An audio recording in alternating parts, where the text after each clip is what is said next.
Hello, hello. We are about to get started.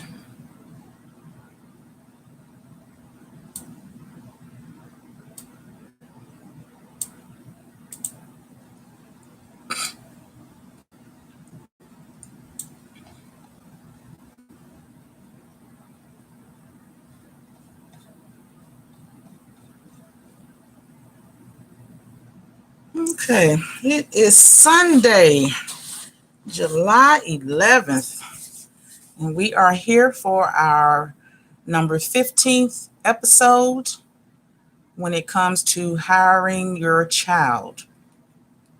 Well, this is more so an episode about a child interviewing and preparing for their first job.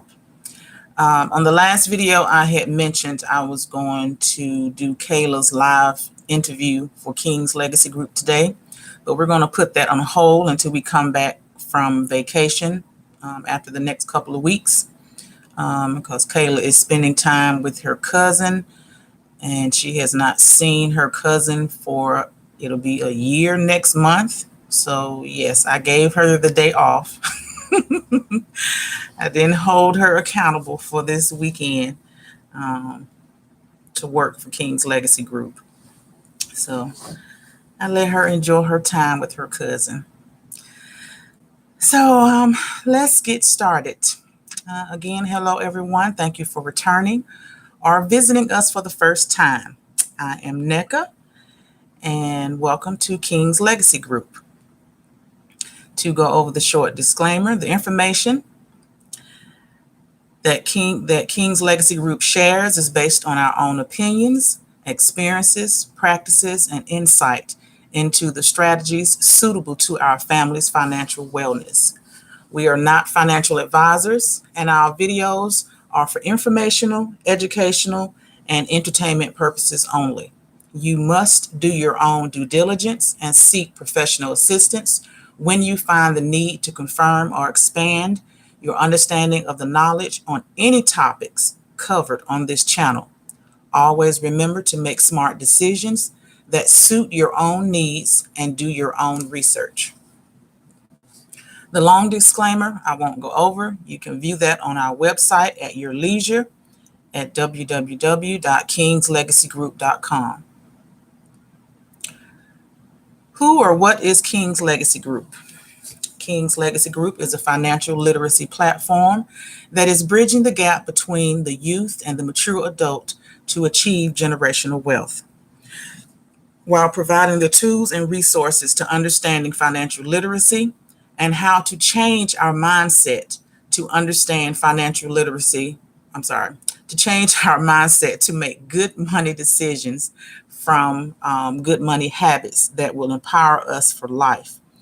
We teach the practices needed to achieve financial wellness and adapting the belief of when you learn, you grow, and then you can earn the wealth you deserve. Today is Sunday, so this is our live episode for Sunday, which is geared towards our youth, ages 12 to 17, to teach life skills, the financial learning tools needed to prepare for adulthood, and influence long-term good money habits that can lead to financial wealth.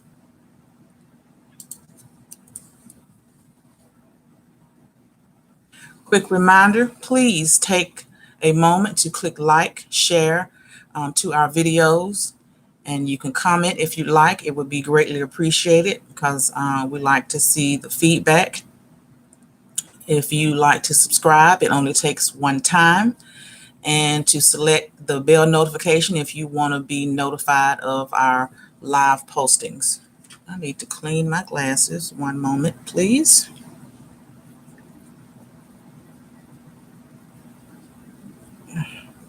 It is forever feeling like something is in my eye. It just drives me crazy. And I don't understand how glasses get so dirty when I don't remember touching my glasses so much to where they would be so nasty. I just don't get that. It's just like a disappearing sock. You don't know how it happens.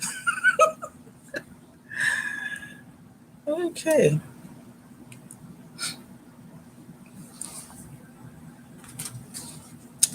All right. Just a little recap from the last video. We talked about the importance of starting the conversation with your parents about money. Hopefully your parents have allowed you to view the videos so that you can get a little insight of how to prepare for adulthood, how to gain a clear understanding of how to manage your money as you grow and experience things in life that will allow you financial security. So, if you have had the opportunity to do this, I hope that you are comfortable speaking with your parents and telling them what you want, what you would like to learn. Tell your parents what you have seen with their habits of money. And if you have questions about what you've seen of your parents, you should be able to start a conversation and talk about it. And hopefully they'll be able to explain to you why they do the things they do, why they say the things they say pertaining to finances of the household, or when it comes to spending money on you. Um, that's the one thing I try to emphasize as parents. We need to share the information to better help you make life decisions. Because just assuming that just because you're in the same household and in our presence, that you understand what you see going on in your own household, or even the bill payment process of your own household, or why certain decisions have to be made within your household. We have to be comfortable starting these conversations and explaining the information to our kids, because too many of our kids are not prepared to go out into the world, especially when they think when they turn 18, they're grown and it's time to get their own place and they're ready. Sorry, no, you are not ready. You would be ready if the conversation started a long time ago. But again, never late than never. But the conversation has to start between parent and child about finances. So tell your parents what you want to learn about money, savings, stocks, and building a life of financial security. Put into practice these good money habits now.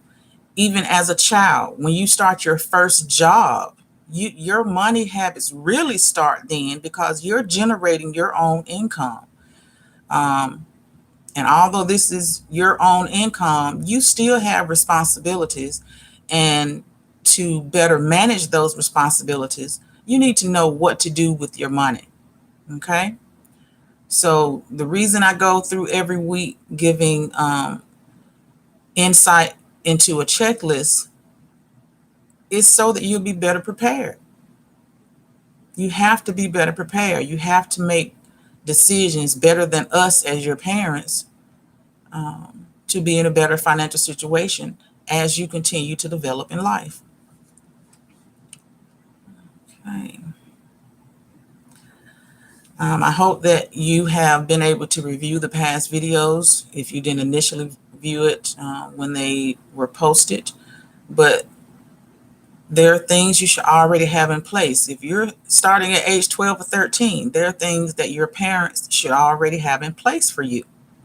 That's as simple as your state ID, opening a bank account for you, putting money aside for you for savings, for education, even starting your retirement, helping you start your retirement. Because if someone had helped your parents start their retirement, they would be in a much better financial situation than they are now, um, to be better to help you develop in the same process. All right, the vocabulary words. The vocabulary words, I'm not going to go through them today. I'm going to leave that for Kayla when she comes back. Remember, we are going on vacation starting July 15th to July 30th. So the last live video is going to be this upcoming Wednesday until we return after July 30th. We are going to take a 2-week vacation, especially me, to reassess some things and take some needed mental rest so that I can come back rejuvenated and ready to proceed with all the information I want to share with you all. So when Kayla comes back from vacation, her vocabulary words going to be taxes, W-2 form, 1099 form, I-9 form, and job benefits. So you can start the process on those words and look at those definitions so that when we return, then you'll have time, would have had time to study those vocabulary words. And then when we come back, then I can explain the correlation to life of how those words will relate to you in your life. So since we're not doing the live interview today for Kayla, I decided to give you some resume tips. I have been a professional resume writer since 2005. I started that business in 2008 officially as a LLC, and I stepped back from it recently over the past year and a half. The majority, 90% of my clients are repeat customers.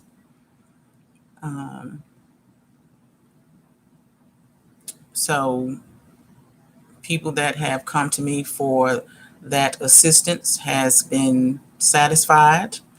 I have enjoyed the resume writing and the career development because I also helped entrepreneurs start their businesses and went through pretty much a manual checklist of what to do, what to expect, what to prepare for, and how to better dive into those endeavors. I love sharing information. I accepted a long time ago what my talent is, and I dove into it wholeheartedly. But I recently stepped back, not because I lost the passion for it, but as I'm getting older, my eyesight and my focus has changed. So I might get back into it. I don't know. I can't definitely say. Right now, I'm saying no. I have clients that reach out to me now and want me to update. Now, I will update resumes, but I'm not taking on any new clients. Because also there's a lot going on. I just don't have time. And when I have to sit down and do a resume, because the turnaround time is 3 business days, that takes up a lot of my time. And again, I have so much going on. It's just never enough time in the day. So I'm doing myself a disadvantage when I'm interfering with my regular income for me to take off to do resume writing and some other things too, because people come to me all the time and want little personal sessions, little sit downs for some little for information to help them through whatever they're going through. And I had to get comfortable saying no because it wasn't part of my agenda anymore.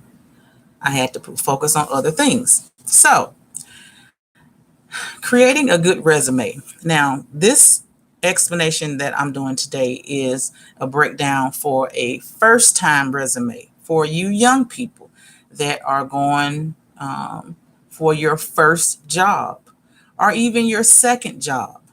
The point is, this resume information is geared towards having no experience and very little experience like 1 to 2 years. So the first thing you have to always do for anything in life, you have to prepare. Sit down and think about what you need to do to accomplish your goal. Your goal is to apply for a job. Your goal is to do well in the interview.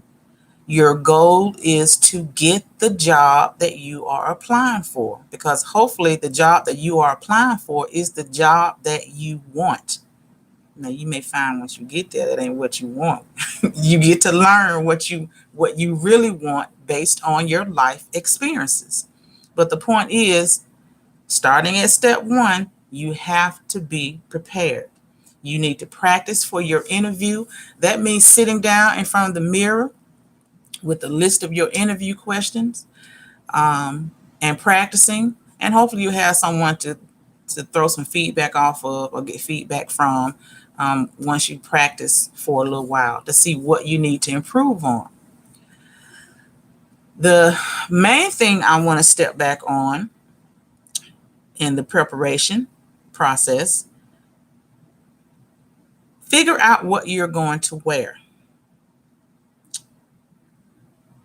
I want you all to remind yourself you're going for a job. You're going for a position in someone else's business that has a reputation to uphold, who has a business image to uphold.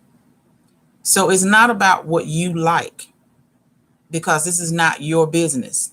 So you have to be prepared and dress accordingly for that workplace. Even if it's a casual, because you probably visited the job before, even if it's a job where you see people dress casually, that doesn't mean you go to the interview dressed casually. Your first impression is the most important thing when you are going for a job. The most important thing, your first impression, because you don't have an opportunity to give another first impression. That's what the key word is, first. And if you don't do that right, you can hinder your chances of reaching your goals. Okay? When you go for an interview, you make sure you get enough sleep the night before. You wake up and move at a regular pace. If you're rushing, if your anxiety level is high, if you're nervous, scared, whatever the case may be, giving yourself that extra time before you need to leave for your interview, that will help alleviate some of those emotional distresses. So don't get up at the last minute to get ready for the interview. If you have to get up for the interview, then wake up and lay in the bed for 20 or 30 minutes just to get your mind right. Then go physically get ready and dressed, or get your favorite drink you need in the morning, or get you some food in your stomach so you don't eat too much, because you don't want to have bubble guts in the interview. The point is, give yourself ample time. For me, in the past, whenever I would get ready for an interview, I would actually get up 3 hours early. That first hour is for me to get my mind right and to take my time to do the things that I normally do on a daily basis. But I want to make sure I was better prepared and that I get to the interview at least 20 to 30 minutes early. Okay? Again, make sure you're properly dressed. And I want to say to the young men, please stop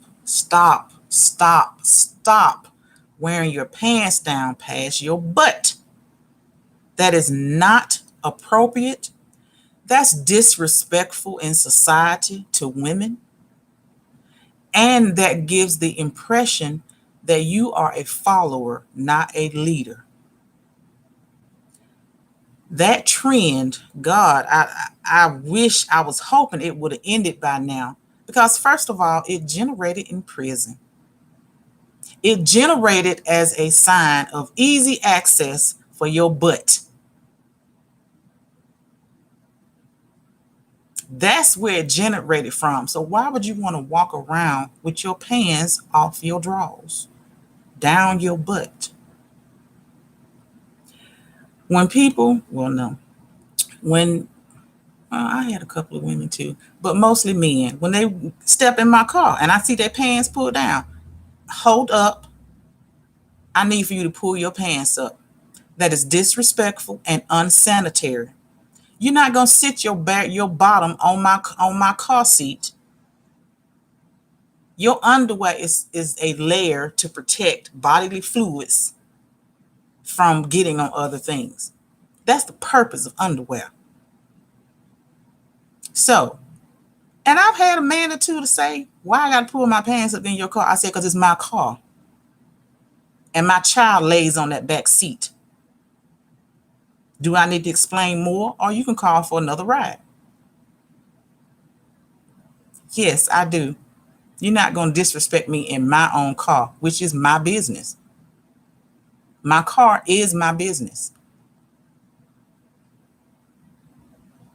Being a owner of a business, I dictate how I want my business ran and represented. Just like the people or the person you're going to apply for this job for. They dictate the rules of their company. They dictate how they expect you to represent the company. So if your first impression is already wrong, and I've hired a lot of people and I've fired some people, it's not about what you want. It's about what the company wants because it's their business. It's their image. So you need to get comfortable with following the rules. Again, just because when you turn 18 and get out in the world, you still have rules to follow. The same rules you trying to run away from your parents' household. Rules don't stop. Okay. With no work experience or 1 to 2 or 3 years experience, your content of your resume would not be the same as mine or someone else's who has experience. It changes and elevates from each job. Every time you start a job, leave a job, you should be updating your resume. Okay? And I'll admit, sometimes when my clients contact me to update their resume for their their most recent job, I ain't gonna lie, I be thinking sometimes, okay, I gave you the resume. All you got to do is follow the same pattern to put in at the top. Now, money's money. Yeah, of course I get paid for doing that. But in my mind, I'm just thinking I can save some money if I just go in and follow the same pattern that she did and just fill it in. But I go ahead and accept the job. Oh, and people don't realize resume writing is nothing but plagiarism. You taking the job description and putting it on paper. But yeah, we'll get into all that later. But I understand people just, they just don't want to do things sometimes. I get that. That's why services are provided. So you can't expect what you would put on your resume, especially being a first-time job seeker, is not going to be anywhere near the same. When my youngest son, Mason, went for his first job, well, I did all my boys, well, my men. Well, that's kind of weird to say. I know they men, but they still my boys. So I'm just gonna say boys. I did all their resumes when they did, start their first jobs and when they progressed in their job experiences. So, but for Mason, I'm just going to use him as an example.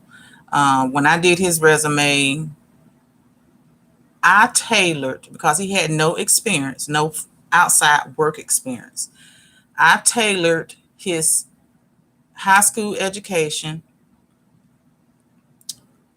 And luckily, he had one teacher that actually liked him. The other teachers They didn't dislike him, but he was lazy sometimes, um, and would cause little issues in class. Nothing major, because I wasn't having that. But you know, he went through his little moment. But one teacher that really liked him and saw his potential did a recommendation letter. Um, and I tailored what he does at home as far as responsibilities to help build his first resume. And I have a lot of responses in my phone where clients have, let me know how the interview went. And the first thing they say is that the interviewer mentioned how nice the resume was, how detailed it was, how professional it was, how it made them look better than what they actually were on the experience. So that's something I've taken pride in over the years of doing resumes. But for Mason, I tailored what I know him to be able to accomplish and his level of work ethics. So I tailored and built the resume for that. And that's the same thing that you would do. So again, your resume will look totally different than someone who has 5+ years experience, someone who has college or trade school credits or degrees, someone who has a specific career of KSAs, which KSAs, when you hear me mention, is knowledge, skills, and abilities. It'll look different than someone who has a professional resume. And throughout this process, I'm not going over all of it today. There's no way I can, because it's a lot of information. I have a box, a file office box full of all of my lessons for resume writing, career development, and yeah, it's a lot. So no, I can't put it all in one video. So it will be broken into sections throughout this road we travel together. So it doesn't matter that you have no industry work experience, because you still have life experience. Your skills and knowledge obtained in school can help build your resume. Your performance listed on your student transcript helps build your resume. Even if you are in, programs or clubs at school, that helps build your resume. So you got to sit down and consider all of that.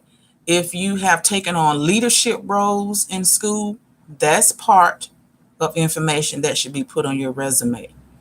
If you did a school project that won an award, if you did a school project that was innovative and, recognized by your peers and your teachers, that can be mentioned on your resume. Again, this is for someone like you who has no experience and you're going for your first job, because you don't have that outside work experience. Use your life experiences as your resume. If you are a team leader, or even if you're a person that steps up for other people, you are already showing signs of leadership. Your personal traits help build your professional traits. Even when we talked about last video about your character, your morals, your ethics, all of that builds your resume. It's a reflection of you and what you can contribute to the company you're applying to. What you have to offer is important. Okay? If you receive a recommendation letter from a teacher or a school administrator, that helps with your resume. Your conduct and behavior in school reflects in the workplace. So yes, those of you acting up in school, and being rebellious, not wanting to listen, not thinking you need your education or your how you behave in high school is relevant. Yes, it is. Yes, it is. So we got to start making better decisions. I'm just going to go ahead and get started. Okay. What I'm going to explain now is your initial template for your resume, which is called your text version. There are different versions of a resume. You have, when I do resumes for my clients, I send them different versions when I send the final products. I send them a text version, which is everything broken down of what their work experience is and their accomplishments and their KSAs. There's no graphics. It's just straight typed information, straight down left margin. No bows, no highlights, no colors, no indentations, no anything. It's just basic. Your text version will always have all your information. This is a document you can have for the rest of your life and build it throughout your life. And you would take what you need from that text version to create your graphic version, of which your graphic version would be like your traditional resume, your combination resume, your chronological resume. And again, I'll explain all that later in another video. That's my son coming in. So be patient for all the information, and trust me, you'll get everything you need. But today I just wanted to start with the basics. I don't know why my son having trouble coming in the door every time with his key. Wait a minute.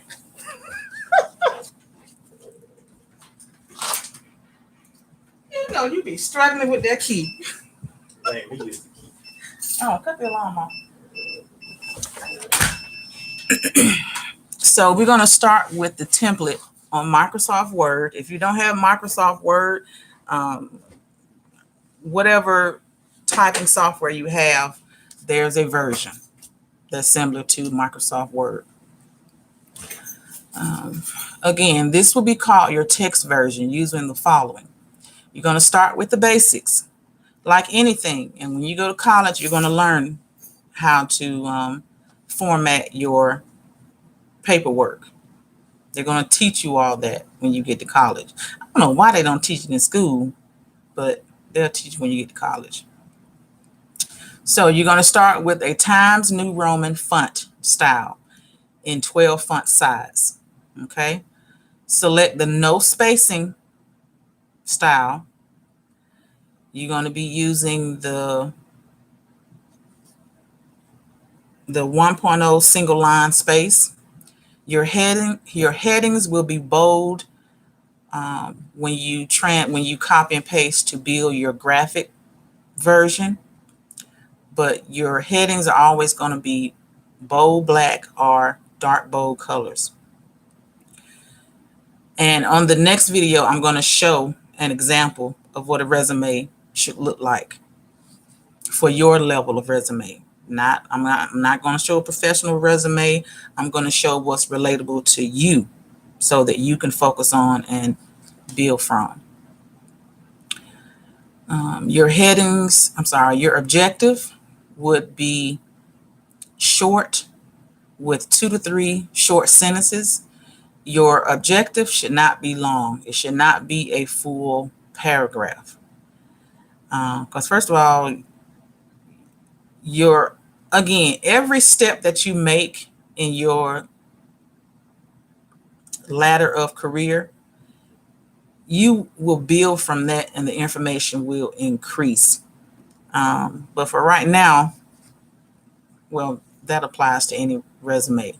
Your objective is always going to be, your summary is always going to be 2 to 3 sentences. Nothing more than that, because no one wants to read more than that. Now, can that possibly change when you advance, when you get to professional level? Yeah, it could be a little more, but again, it's going to be relevant to the position itself.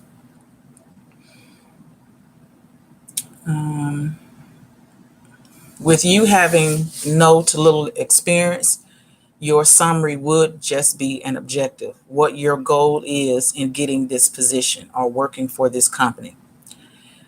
Your summary will change as your level of experience increases in life. It can change to summary of qualifications, a professional summary, career objectives. Again, it's a whole list. I will share all that later in another video. So as you progress in life, you can pick and choose what's suitable for your needs, for your resume, so that you could build it accordingly with relevant information. Everything must be cohesive, meaning not the text version, because remember, the text version is just straight boring, straight down the line, left margin, to the point, nothing else added. So as you do your graphic versions, and there are many versions, and again, we'll go over that later, but everything must be cohesive. Your margins, your indentations, your dates or date ranges, how one line appears should be the same for the next. If you italicize one line for a specific reason, you do the same for the next content. If you do bullets and if you do columns for those bullets, the information, the content of your resume needs to be aligned. It has to make sense. It has to flow. Okay? So that is very important, making sure your resume is cohesive and how the content is presented and visible on the document. The page, again, should be left margin, and remember, no graphics, not on this text version. Okay? Graphics come later, so don't worry about that. But again, your text version is the one that you're going to update for the rest of your life. And you're going to keep track of everything you have done throughout your life on the text version. Now, as you grow in life, in your job and career, some things you may not use from the text version to put on the graphic version. But again, that's what I mean by using relevant information. And I'll explain that further also. But again, your text version is your original document that keeps track of all of your job and career development. Everything that you experience, everything that you learn, everything you need to keep track of when it comes to your work history. You're going to put it all on there. That's what it's for. That's the one you're going to buy. That's the one you're going to buy a flash drive for. You're going to have this for the rest of your life. So parents, get your child one of these, or a child, buy one of these. If you have an allowance, use some of that money to buy you a zip drive. Okay? Just like your file cabinet I told you to create, this is your file cabinet as well, to keep your important documents on. I have people who come to me who either don't have a resume at all, or they don't know where their last resume is. They only have a hard copy because someone else did it and never provided a digital copy. So this is also a form of you keeping your records. Okay? Get you a flash drive. Oops, that light is bright. Okay.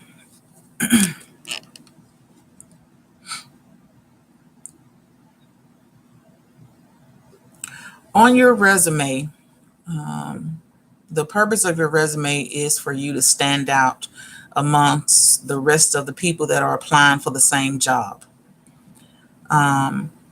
Let's go over the format of your resume.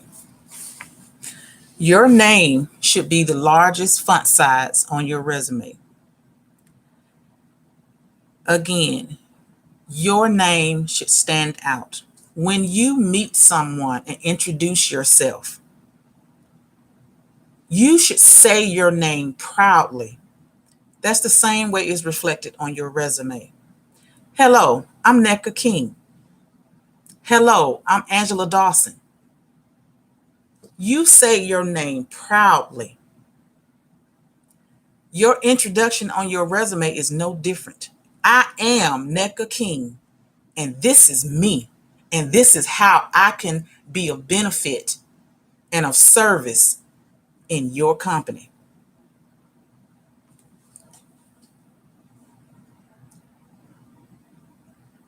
After your name, but again, we're not talking about size right now because we're still talking about the text version. But when you start doing your graphic version, you're going to blow up your name on your resume. That's the largest font size of your resume. Okay? Under your name, you should have your contact information that must be correct. I wasn't going to mention this now, but I'll go ahead and bring it up. When you do your address, you do not have to put your complete full address. You know, the street number, the house number, the apartment number. You don't have to do that. You can just do city, state, and zip. The reason I say this is because a company, an employer, or the hiring person for the position can prejudge you based on your address. For example, if you're applying for a job in your local city and state, there could be judgment against you based on the side of town you live in. Is it right? No. Does it happen? Yes.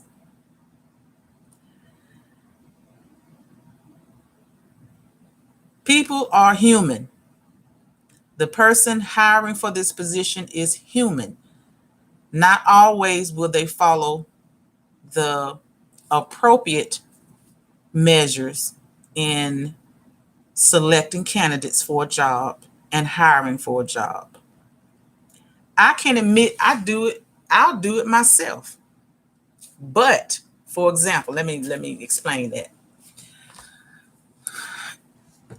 I was hiring someone for a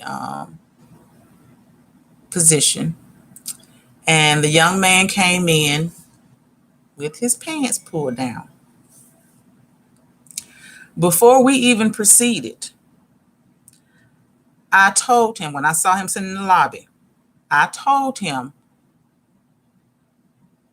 that I wanted him to go to the restroom and make himself presentable for the interview.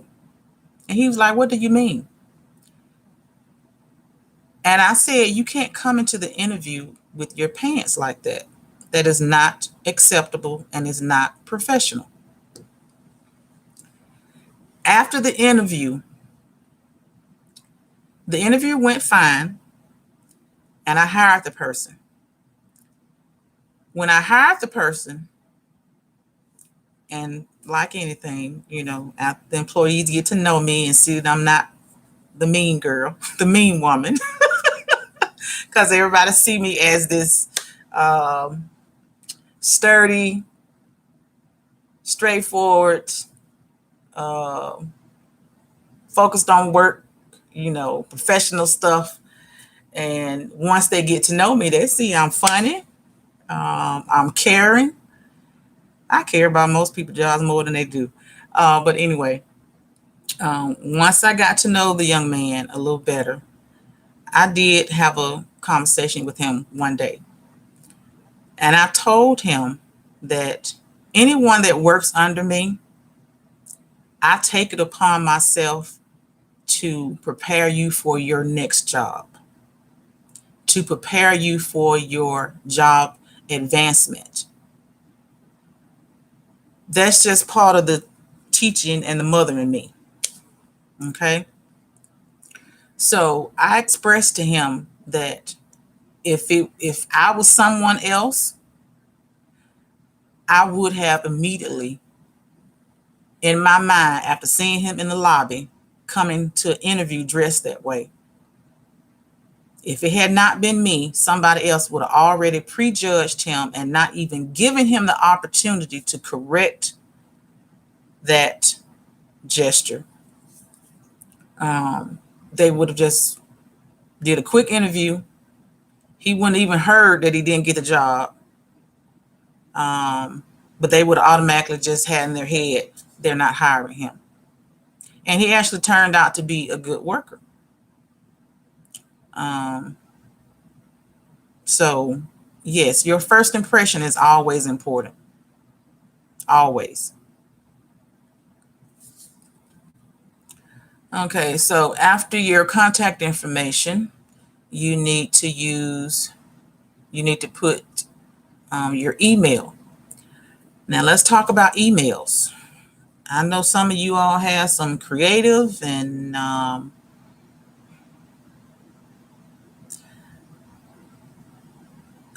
emails that are not acceptable for the workplace or not acceptable when you are trying to give that first impression when it comes to jobs. So these little special names y'all come up with for your emails, use that for your personal use only, not when it comes to professional communications. So keep it simple. Your email, it'd be best to have your last name first, and then like underscore your first name at the email address domain. Okay.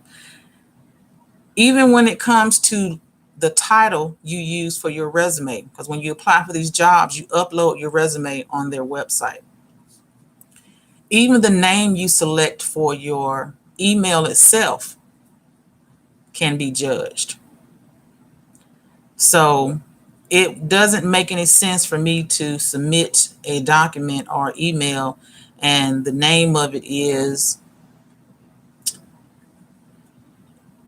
Nika at Hot Chilies at yahoo.com or Thick Madam at yahoo.com. That's not like I had Thick Madam on my car tag on one of my vehicles. That's my personal use. But I wouldn't name a document or name an email Thick Madam at yahoo.com. No, that's not right. So use your name, but do your last name first, underscore first name, and then the email domain address.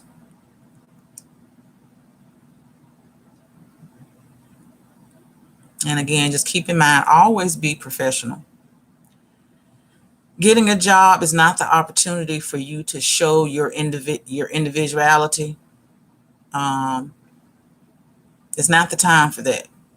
Now, once you get into a job and you learn the work environment, and if there's some flexibility within the environment for you to show your individuality, great.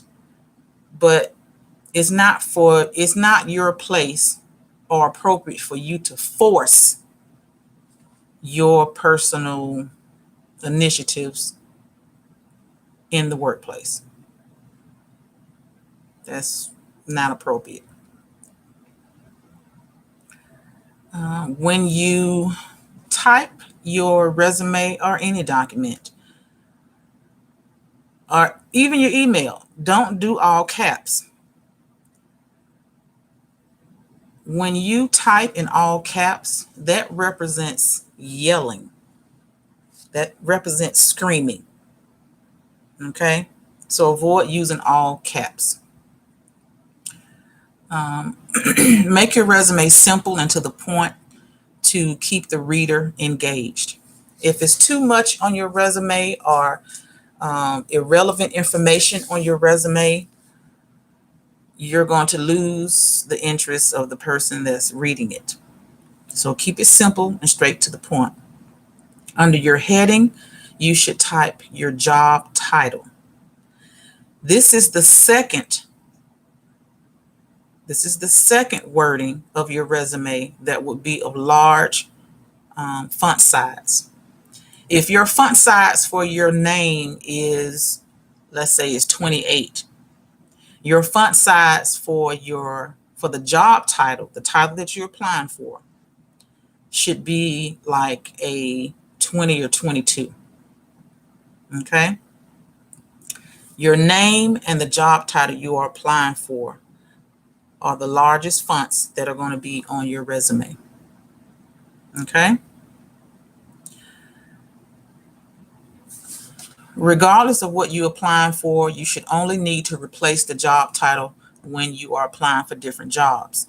Your resume should be tailored and formatted to explain everything that's needed about you for that position. So you can use the same resume and just change the title, the job that you're applying for, when you need to change it for those different jobs. It's not that difficult.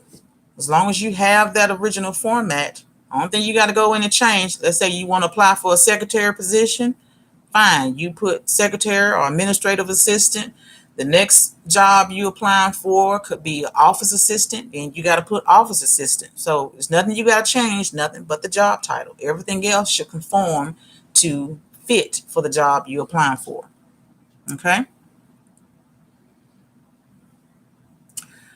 You need to make sure that you look over the posted job description, and write down each task in bullet form. Meaning, if the job description lists 5 different things that they would want you to know, want you to have experience in, want you to be able to do, then break down those 5 tasks. And with those tasks, you need to write next to them, when were you in a position that you did the same task, or the task that you did is relevant to that type of task, or based on your training on this job that you had, you can use that to apply to what's needed, which are called transferable skills. It doesn't have to be the exact task or responsibilities that you had in a job, but if it's relevant, you can use those transferable skills to explain, because I did this, I'll be able to do this based on the job description. But again, I'm just going over the basic outline of how to format your non-experienced resume. There will be other videos, a lot of videos, to break down in further detail on what I'm talking about now. I don't want to overwhelm you with a lot of information. We're just going over the basics today. So when you are putting your resume together, remember I talked about plagiarism? I know they don't like you doing that in school, but it's okay in the resume world. You need to match the keywords from the posted job description and place those keywords within the content of your description in your resume. Okay? I'm not saying copy and paste word for word, but those keywords that are posted in the job description need to be reflected in the resume. Okay? If that doesn't match up, then when the resume system or the person looks at your resume, they're going to see or think that you're not qualified when you actually are, but you didn't match that information up. Okay? Time is almost up. We are almost done. You need to minimize the white space on your resume. And again, when we come back and I show you an actual resume, For someone who has no experience, that means you don't have that much information to put into the resume, or you're creating honest information to fill in the gaps. So the way you format, the way you align your content on your resume could create a lot of white space. And what I mean by white space is, let's say after a sentence of one of your job descriptions, it takes you to the second line of two more words that you've typed in. And then you have all this white space after that going across the page. And you got a few sentences like that. You want to get rid of that extra white space. You want to fill in the visible space. So that's when you got to go back and restructure and reword your sentences. So again, we'll go over that. Even when you have, let's say you happen to have your information goes into 2 pages. But with you having no experience, you really should have 1 page. But let's say it happens to flow into a second page, and it's only like the first 3 lines of the second page that you have information. And then you got all this other white space at the bottom. Ain't nothing that's there. That doesn't look presentable, and that makes the employer or the person that's viewing your resume perceive you as being someone who's incomplete, someone who submits work that's not formatted correctly, or incomplete, or didn't even want to take the time to format it to 1 page. But we're going to explain, though. You'll see what I'm talking about later with the white space. So you need to, again, pay attention to details of your resume. The little things are always noticeable. They're always noticeable. Do not be afraid to be creative. Depending on the job, some job resumes you can be very creative with. Like I've done resumes for web designers or IT people. I could do a little creativity on their resume, as opposed to when I do resumes for like a lawyer or a medical professional. I want to keep it professional and strict because it's based on their profession. They're not into that creativity, as opposed to one industry profession may be into the creativity. Okay, so I have to make those judgments accordingly and on a one-on-one basis. Make sure your resume, again, I've said before, has relevant information and not a bunch of gibberish. Some people try to use a lot of big words, some of them they can't even pronounce. And if they actually went to look at the definition for those words, it doesn't apply to what they're saying in the resume. So you got to be careful of that. Don't try to make yourself, this may not be appropriate to say, don't try to make yourself look smarter than what you are to get the job, because you can't hide who you are once you get the job. So there's no point in being dishonest in the perception you're trying to give out. So don't go overboard with that, and just focus on relevant information. You must research the company and the leadership of the company. Hey, so sitting down and doing some research on the company and the key leadership within the company, whether it's a single owner or it's a manager over your department that you are applying for, try to find that person on the company website or on a site like linkedin.com. And we're going to go over that later too.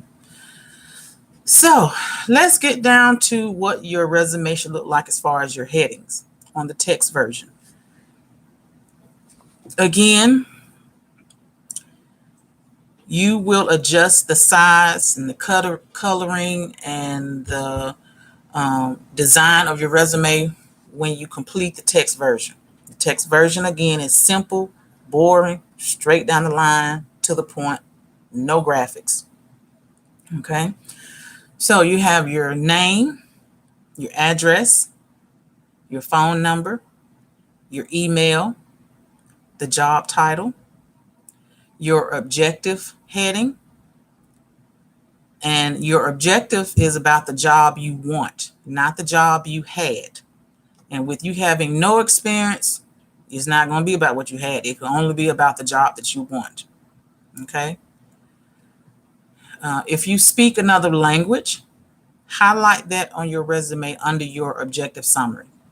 Okay. If you speak another language, you need to indicate whether you're intermediate, functional, or fluent. That could help you. That could help you make more money than the other person that has the same job you have, and you get paid a little bit extra because you speak another language. So that's something that should be highlighted at the top of the resume. So put it up under your objective summary. All right. Some of you have multilingual families. Put it on there. If you speak Spanish, you speak Indian, whatever the case may be, put it on the resume. You can make more money than the next person. This could put you over other candidates when they're choosing to select someone for the job. You got it because of that. Okay. Let's see. Key highlights. One of your headings. When you're doing your highlights, they're always going to be in bullet form. Okay. And it's usually going to be 2 columns of those bullets. If it's, more than 5, if it's 5 and under, then you're just going to have 1 column of bullets. Okay. But when you're doing those bullets, don't try to type a sentence for each bullet. Just do 1 to 2 words to explain those highlights of your KSAs, your skills, knowledge, and abilities. Okay. Under key highlights, if you don't want to combine the 2, depending on how many you have, you can combine it or separate it. So key highlights, then you have your technical skills heading. Okay. Under your technical skills is anything that you have learned when it comes to technology, software, programs, equipment, things like that, technical skills. Okay. If you have both key highlights of your KSAs and you have technical skills you can use, then yes, separate them. Don't combine and put it all into one section.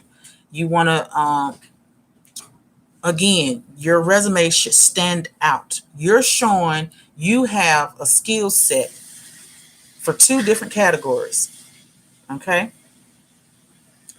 So if you can separate it, fine. If you don't have enough information to have separate headings for that, then fine. Combine it and put it into one. If you combine it, and let's say you have 4 or 5 bullets, you should have 4 or 5 bullets of KSAs in one, and 4 or 5 bullets, or however many applies to technical, in the second column.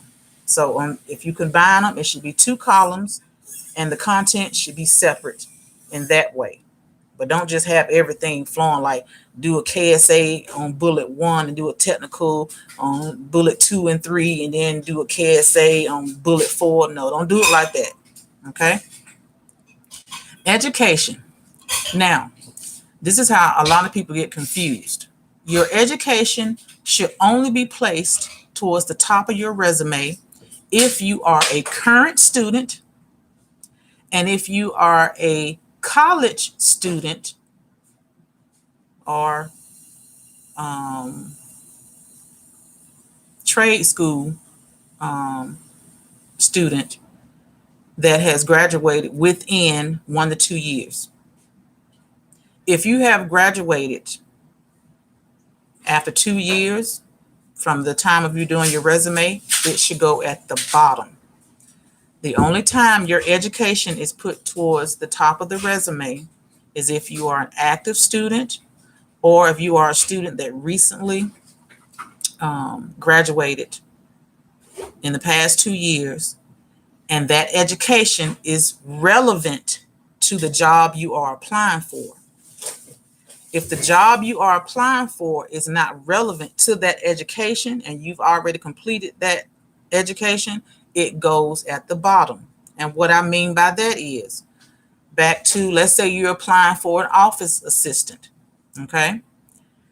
But your school or training that you recently graduated from is from beauty school. That's not relevant to the position you are applying for.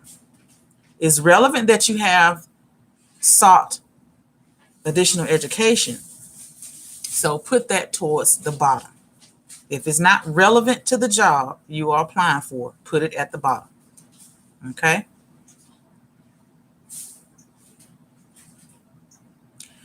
The next heading would be your experience, your work experience. And again, I'm going to give an outline of all the headings you could choose from at whatever level of career you're in.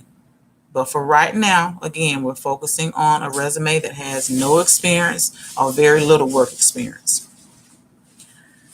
All right, under your experience, work experience or job experience, whatever the case may be, you're going to list each job or each experience starting with the title of the job, the date range of employment.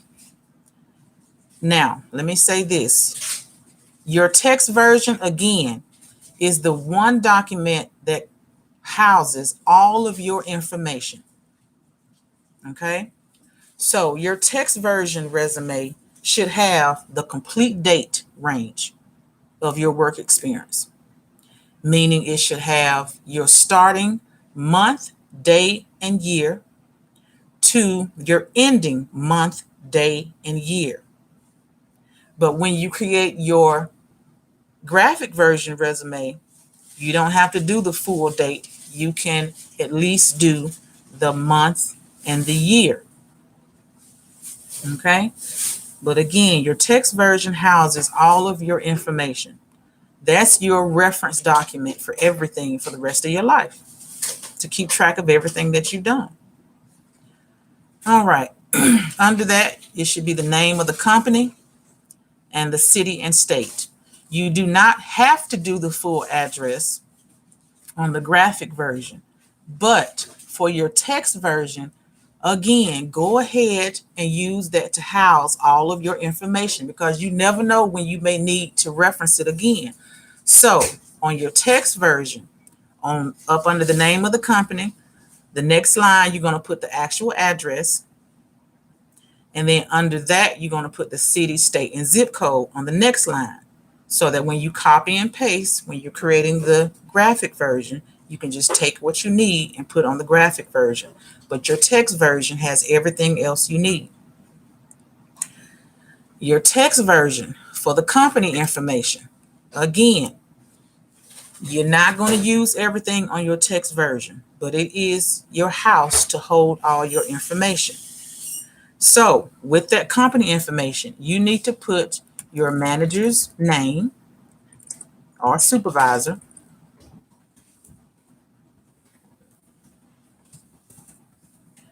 You need to put their contact number and their email address. Again, you don't know when you may need the information. Depending on how you progress through your life as far as your career advancements, you don't know if one day you may have to apply for a job the one you really, really want, the one that's going to pay you the salary or the income that you desire. It may be a company that has high security. It may be a company that wants you to have good credit to get the position. So they're going to go all out with your background information. So with that, you need to provide them what they may ask for. And what I'm telling you now are things that they can ask for. So be ready. Be ready. It's not the information you're going to put on the graphic versions, because you don't have to. But if you have to go back and put in this information because the application process online is asking for this information, or you're going through a process of being interviewed 3, 4, 5 times before you see if you get the job, that means that company is not playing. They are doing a full background check on you, and they want to know the information. They're not going to go find it for you. You got to provide it. Don't block your own opportunities because you were lazy to have the information and keep the information. Be prepared. Okay. Also, under the contact information of your previous manager and supervisor, you are going to need your human resource contact. For example, I worked for a collection company, and of course, I had my immediate supervisor that was over me, and I could use her as a reference for work. On the side, I could. Actually, she wasn't supposed to. They didn't want supervisors and managers giving employment referrals the for the employees. They wanted them to come through human resources. So if that's the case, you need to have that information as well. So you need to have the human resource contact information, again, only if you may need it. You may not need it for every job you apply for. But I hope that through your career advancement, that's what it is, advancement. You are elevating yourself in the workforce. More income, more responsibilities, leadership roles. You're growing. So have the information ready. Next, you're going to need to put the reason why you left the job or the job ended.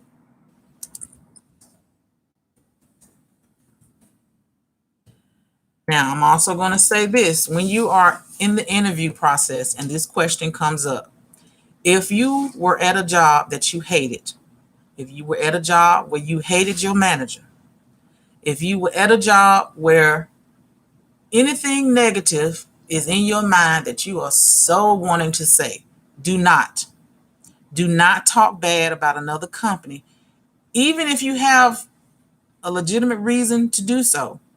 Do not, because the person that's interviewing you, the first thing they're going to think is, well, she's going to come work here and there's going to be some problems. She's going to talk bad about our company. Do not do that. Stick to the basics, because they can't contact that company and that company can't tell them the negative reasons of why you were terminated or asked to resign, whatever the case may be. They can't share that information. That's illegal. Okay? They can only give a start date, end date, your title, and that's it. That's what they're supposed to do. Okay? All right. So under the reason why the job ended, you're going to get to presenting your job description. When you are putting your responsibilities at that job, if it's a present job, the beginning of each job description is going to be in present tense. Okay? You're going to use words that are in present tense, as in, excuse me,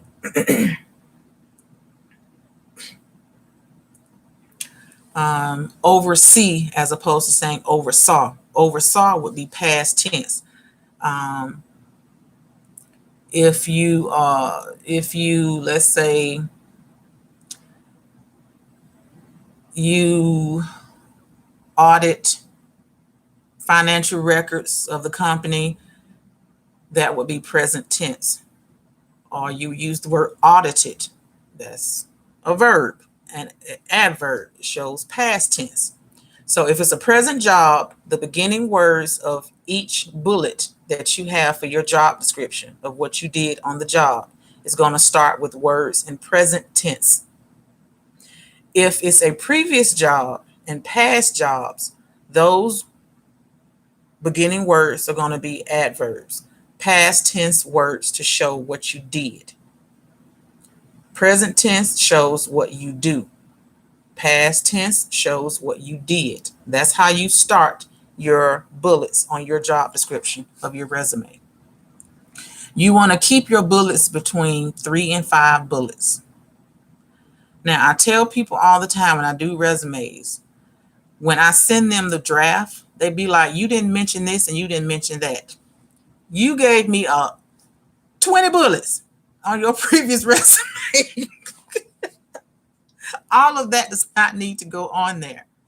I pick and choose what's most relevant that showed more value in that position to go on your resume. What I left off, which would be on your text version, those are the points you can bring up within the interview when you're face to face. Give yourself something to talk about in the interview. You don't have to put every single thing you did on the job on the resume. No. Why are you looking at me like that?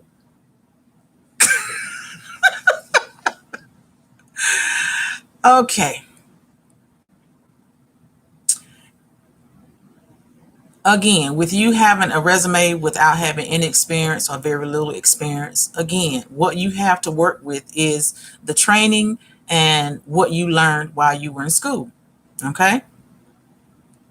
If you receive special training from a teacher in school on a topic or subject or new technology or innovation, whatever the case may be, use that to your advantage to show how you dealt with that, what you learned from that training. Even if you were teacher's assistant, that's a job. You probably won't pay for it, but it was still a job.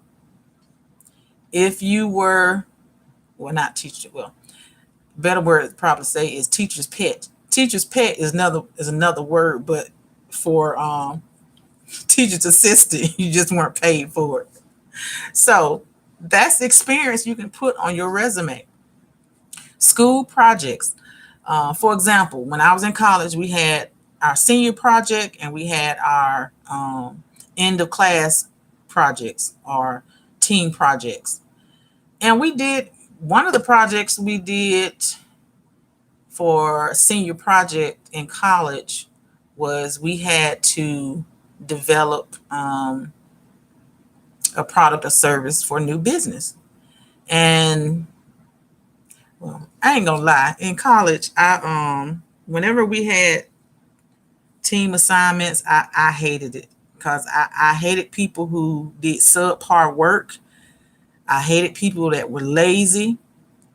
I hated people that just didn't put forth effort on the team project because it reflects on us all. So either I was the one that pitched to be the team lead, or I was the one that took over as team lead.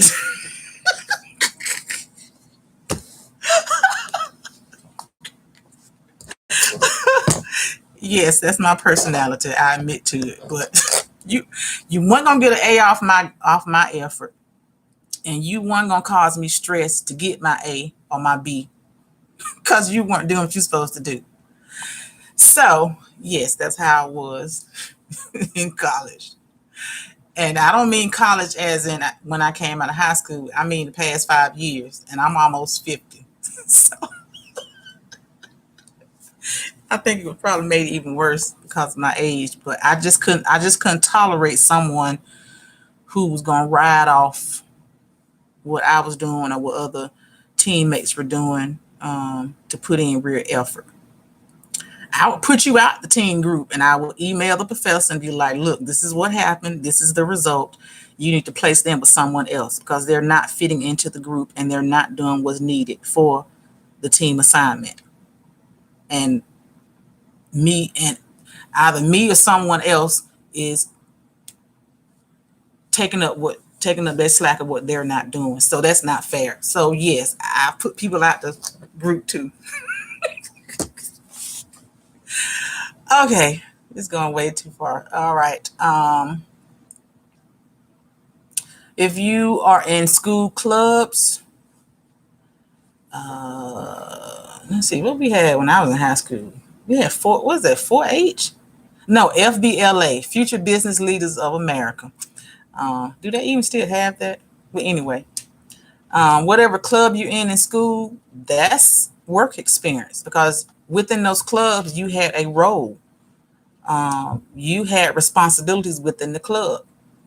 So you can put that down. If you received academic awards or had other achievements within school, that's something you can put on your resume with you not having any outside work experience. References, if you can get 2 or 3, great, mainly from a teacher or an admin, not from a friend or a parent. Or even if you do work in church, let's say you have a role in church where you help them out for events or youth program or tutoring other kids within the youth program, that's experience you can put down on your resume. Okay? If you can get a recommendation letter from someone within those groups or organizations, awesome. You'll be ready when it's time for the interview. You can hand that to the interviewer, and so they can see you put forth some effort to get this job. You are showing real interest in getting this job. So just because you have no outside work experience, there is so much more you can put on your resume to get that first job. Okay? Alrighty. As I stated, future resume training will be addressed in upcoming weeks. I will show you how to write a resume from your first to your career level position. I will cover the do's and don'ts of resume writing and career development strategies. I will cover interview questions, work benefits, job and career advancement strategies, and so much more. Yes, it's a lot more, because I also used to do resume and career training workshops for nonprofits, for churches and other nonprofits.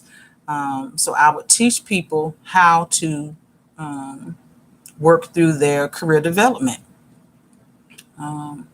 So yeah, I have a lot of information stored. I want you all to understand no job is safe and secure. So always keep the mindset of creating your own in life. Spend less to live below your means to save more money. Your financial security blanket should consist of various outlets to allocate your money. I want you all to, and I say all this because what you do in the workforce during your life hopefully is teaching you to step outside the box and go for your dreams, whether that be entrepreneurship or whatever the case may be. Everything is a learning process for something else. So this is what I want you to take from this. So again, we are going on vacation. We'll be gone July 15th through July 30th. So there will be no live videos between this time. Okay? So you won't see us again on Sunday until the Sunday after July 30th, which is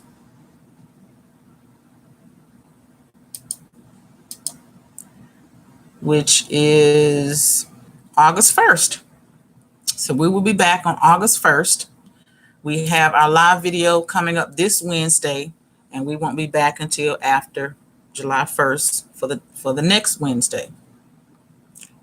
So, as always, I hope that you found some value in the content shared today. I know it was a lot, but this is just the beginning of a whole lot of other information that I'll be sharing with you on your career development and your life skills training. So until next time, please take care of yourselves and know that knowledge is real power when you apply it. Thank you.